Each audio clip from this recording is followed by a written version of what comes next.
7 ships, each a jagged continent of black alloy, tore through the fabric of space with a silent, structural scream. They didn't just arrive.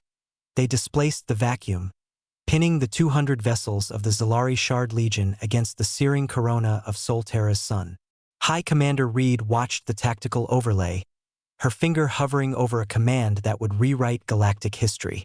The silence of the void is heavy, but the secrets we keep in the dark are heavier. Subscribe to witness the rise of the Terran Compact before the stars go cold. Now let's see how a laugh turned into a funeral dirge. 30 years earlier, the air in the Hegemony's orbital sanctum had tasted of expensive filtration and ancient, stagnant pride.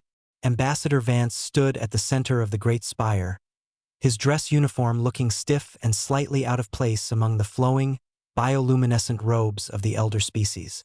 Exarch Zale, a creature of spindly limbs and translucent skin, leaned over the obsidian dais. He didn't look at Vance. He looked at the holographic projection of the human diplomatic shuttle.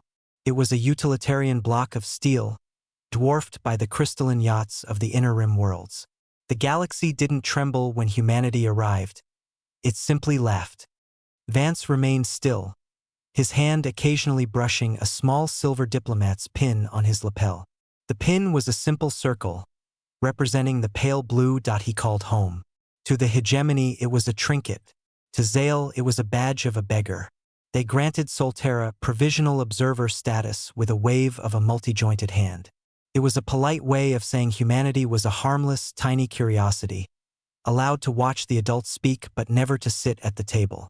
Vance took the insult with a practiced, diplomat smile. We spent 30 years smiling at their insults while we forged our teeth in the dark. The years that followed were defined by a quiet, rhythmic labor that the Hegemony ignored. Humanity didn't build glittering monuments or trade in exotic spice. They sent their brightest minds into the Chronos Belt, a graveyard of asteroids and radiation where no sane species traveled.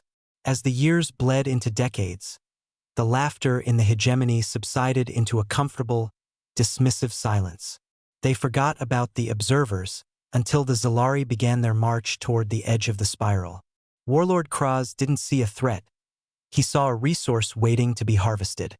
The Shard-Legion was a wall of teeth and plasma, moving toward a world that the Hegemony had already written off as a sacrificial lamb. When the ultimatum for enslavement reached the orbital station, the sovereigns looked away. They claimed neutrality, but their eyes reflected the anticipated glow of Solterra's burning atmosphere.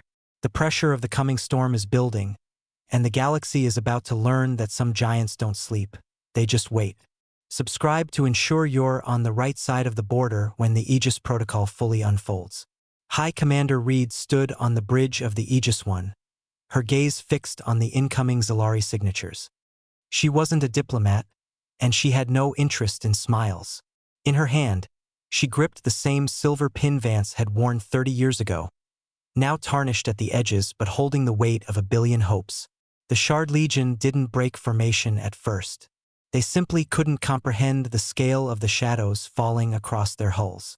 To them, humanity was a species of scavengers, a race that built its ships out of salvaged parts and desperate hope. They came to glass a world and found a graveyard waiting for their pride. High Commander Reed didn't wait for a parley.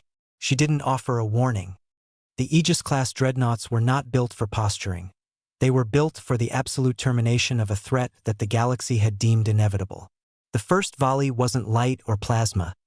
It was a synchronized distortion of gravitational anchors that turned the Zylari's own kinetic momentum against them. Ships folded like foil. The vacuum, usually indifferent, seemed to churn with the sheer energy of the Terran response. 11 minutes. That was the time it took for the Shard-Legion to cease being a fleet and become a debris field.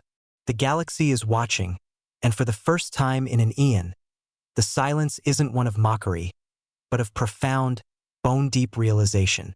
Subscribe to the new order before the maps are redrawn forever. The bridge of the Zylari flagship was a ruin of sparking consoles and dying screams when Reed's boots hit the deck. Warlord Kraz lay pinned beneath a collapsed tactical display, his breath rattling in his chest as he looked up at the human commander. He tried to speak, to demand to know where this power had come from, but Reed simply stepped over the wreckage. She didn't look at him with hatred. She looked at him with the cold, clinical detachment of a builder clearing a site. She leaned down, the silver pin in her hand catching the flickering emergency lights of the dying ship. "We aren't tearing down your table," Reed said, her voice carrying through the internal comms of every surviving Zylari vessel. "We're just replacing it with one that doesn't collapse." She left the pin on the warlord's shattered command chair, a small silver circle marking the spot where an empire ended.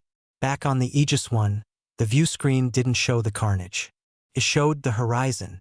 Beyond the wreckage of the Shard-Legion, dozens of smaller signatures were emerging from the slipstream, refugee ships from species the Hegemony had ignored, seeking the protection of the newly christened Terran Compact. Reed stood at the center of her bridge, her arms crossed. On the secondary monitors, the high sovereigns of the Hegemony were finally calling, their faces pale, their voices trembling with a frantic, sudden need for diplomatic reassessment. She didn't answer them. She watched the new borders of human space being patrolled by ships that finally matched the scale of their ambition. The silver pin was gone, left in the ruins of the old world, but the weight of it remained in the steady, rhythmic pulse of the fleet. The void was no longer empty. It was occupied. The old powers are silent now, but what happens when the new ones start to speak?